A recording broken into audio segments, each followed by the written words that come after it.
Na atividade 8, ele pede para verificar,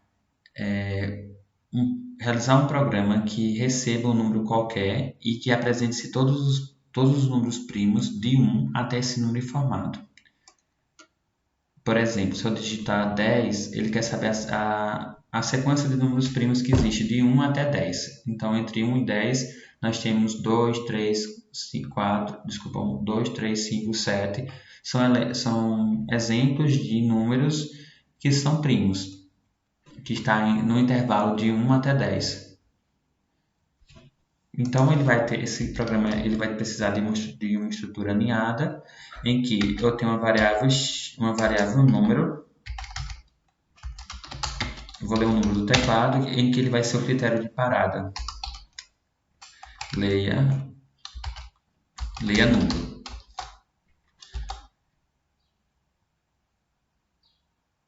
Além disso, é necessário criar a estrutura de repetição para de 1 até o número que eu digitei, faça fim.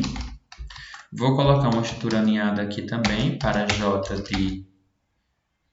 de 1 até o meu i, ele vai fazer.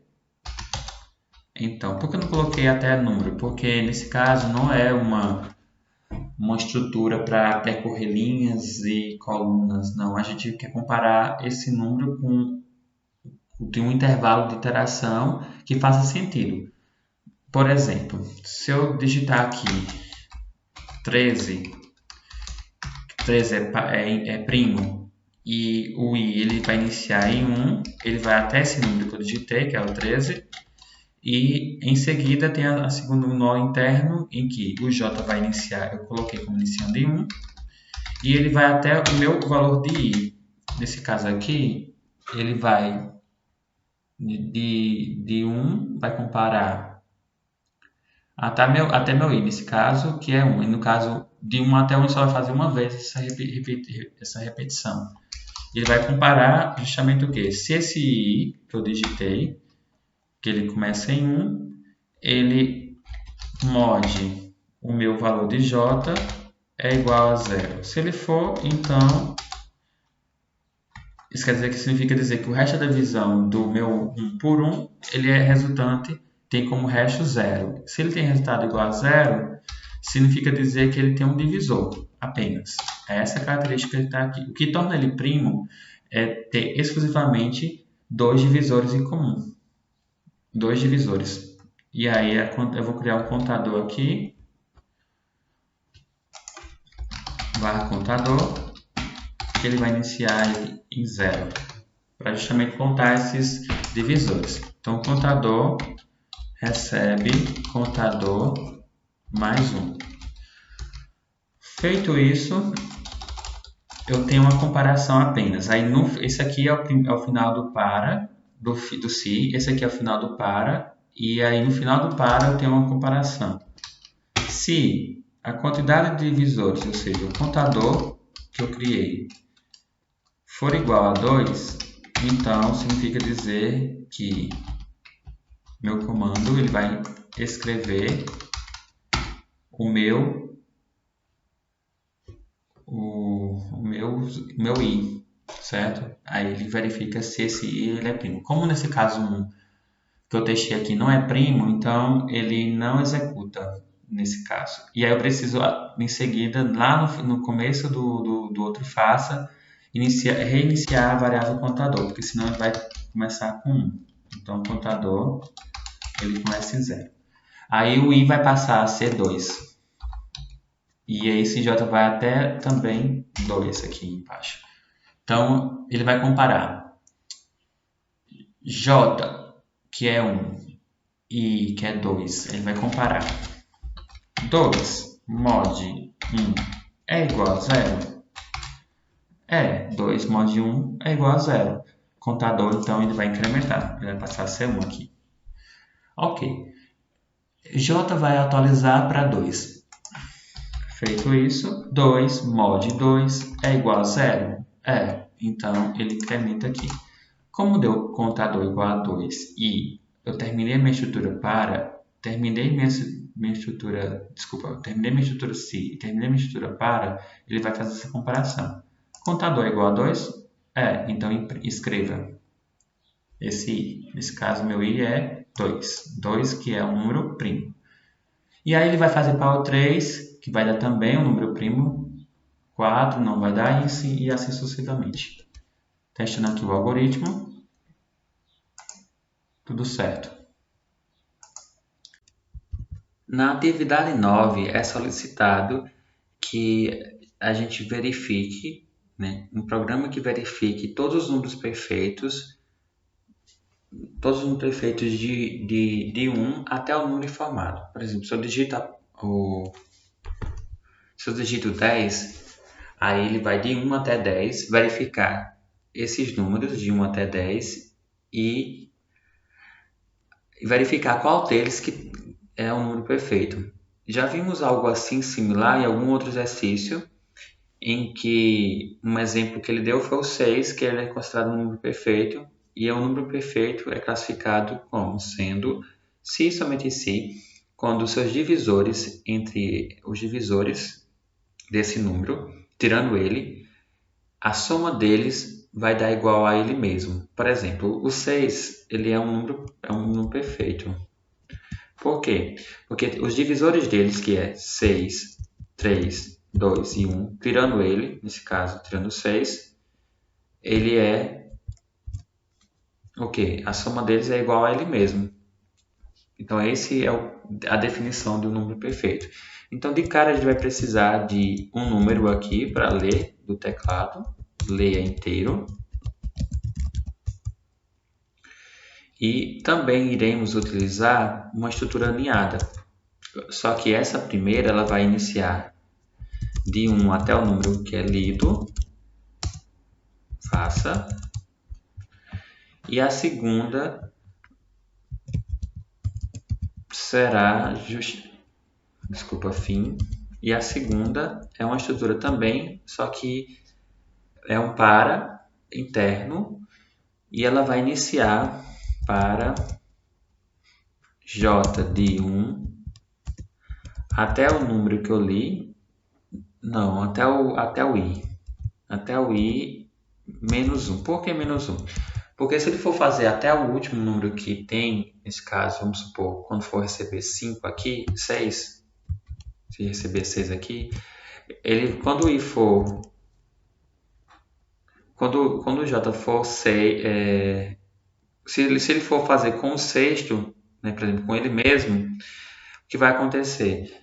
Ele vai acabar entrando também nessa sequência, certo? É justamente até o número antes dele. Então, ele vai fazer isso aí. Faça. Em seguida, eu vou comparar se o mod desse meu i mod j ele é igual a zero. E aí, se ele for igual a zero, significa dizer que ele tem um divisor, certo?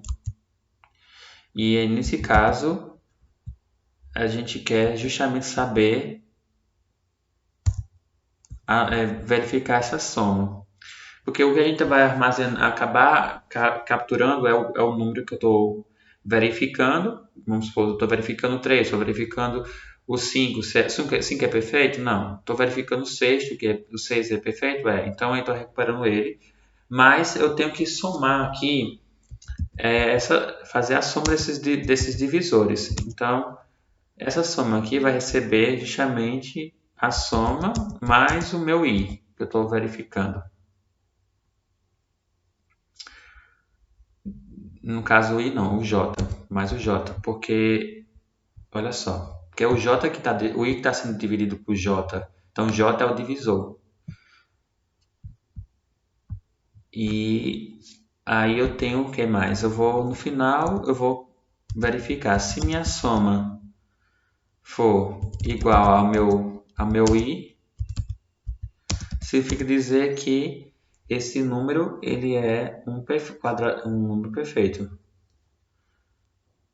Se ele for igual a i, então fim. Então significa dizer que ele vai escreva justamente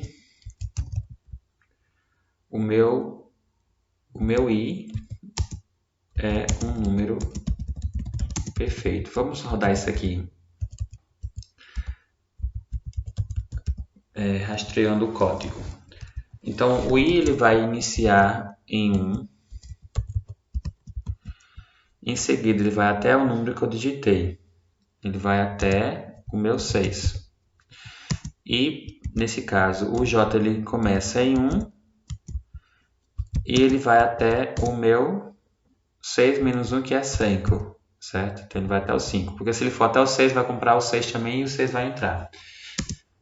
E quando o i, ele faz a pergunta, i, mod, quem é i? É 1, mod, j, quem é j? J é o valor que eu digitei, nesse caso 1. 1 mod 1 é igual a 0? Não. Quer dizer, né? Nesse caso, a soma ele vai retornar, mas tipo, ele só vai rodar uma vez para o i igual a 1, que não vai fazer sentido aqui, porque a soma não vai ser igual. Certo? E quando a gente vai fazer a comparação com os outros números, aí ele vai verificar até para o i igual a 6, e aí quando ele chegar em 6, ele vai aparecer a mensagem, esse número é perfeito. Vamos testar aqui o algoritmo.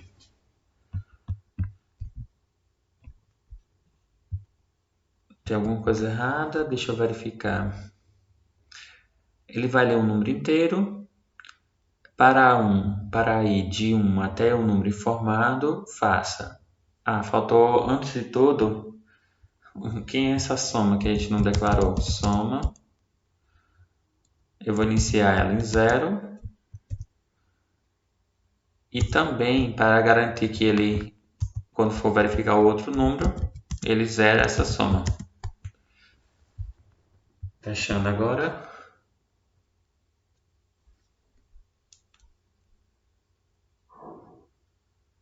Também apresentou um erro. Se esse mod, o meu j for igual a 0, então a soma recebe soma mais o meu j. E eu finalizo. Se a minha soma for igual ao meu i, então escreva. Ok, faltou um acento aqui no u. É um número perfeito. É um número perfeito. Fechando aqui o algoritmo. Pronto, olha.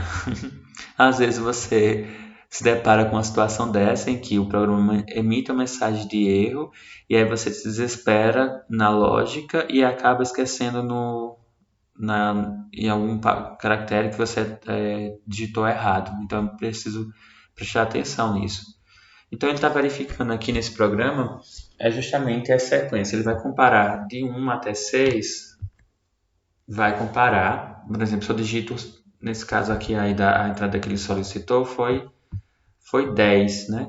Então, 10, entre 1 até 10, eu tenho quantos números perfeitos? Só existe um, que é o 6. E aí ele pede para imprimir. Se tivesse outro número perfeito, a gente pode até testar isso aqui na IDE para a gente testar, verificar se existem outros números perfeitos, como a critério de curiosidade. Testando aqui, eu copiei o código lá, então eu vou colocar até o 100 para ver se tem algum outro número perfeito nesse intervalo. Deixa eu digitar 100, existe o 100 e o 28, que são os números perfeitos. É um exemplo, é uma forma de como a critério de curiosidade a gente testar esse código para outras variáveis. Ali só a gente testou apenas para o número 10. Então, neste segmento de aula, vimos como as estruturas alinhadas elas podem contribuir para a resolução de problemas mais complexos E aí também vimos que tem algumas situações em que a gente viu que é possível resolver apenas com uma estrutura, que a gente já viu resolver a resolução dessa questão para apenas uma verificação, por exemplo, se esse número 6 verifica 6, se esse número é um número perfeito, a gente já fez isso utilizando apenas uma estrutura. E aí a outra estrutura que é externa, que é o laço externo, verifica justamente isso. Ele faz essa comparação em um intervalo maior, repetindo essa repetição de vezes, certo? Repetindo um determinado trecho de código, que nesse caso esse trecho de código pode ser uma outra repetição. E aí, por fim, verifica se esse número é perfeito, enfim. Aí ele verifica justamente no intervalo maior uma mesma situação, por exemplo, é possível. Então essa habilidade é extremamente importante porque a gente vai utilizar agora, construir algoritmos com esse nível de complexidade, porque a gente vai começar a trabalhar com as estruturas de dados homogêneas e as estruturas de dados heterogêneas. Até uma próxima aula.